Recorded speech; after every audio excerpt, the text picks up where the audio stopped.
This evening, a breakthrough on what may be causing serious lung injuries. KPIX5's Andria Borba joins us now with what scientists have just learned. Andria? Well, Ken and Maria, the CDC announced this morning that they have been finding pieces of vape juice inside the lungs, embedded inside the lungs of sick vapors.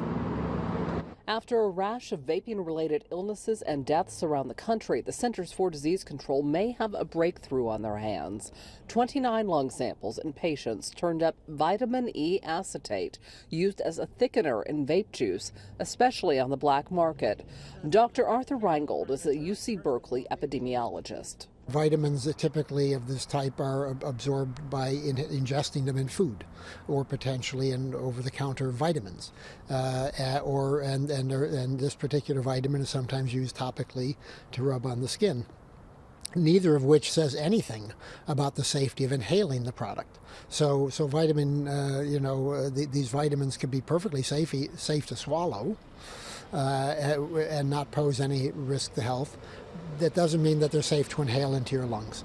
So far, the CDC has tracked over 2,000 vaping-related lung injuries and at least 39 deaths. The study that identified the vitamin E acetate in lung tissue also found THC in 79% of those tested.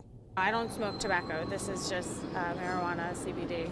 Lindsay Harmon of Chicago says she believes vaping injuries come down to use. I would say the battery electric part to it, like the component that it's going to, since it's so close, yes, of course chemicals are going to come off of that. I mean, you're putting two and two together.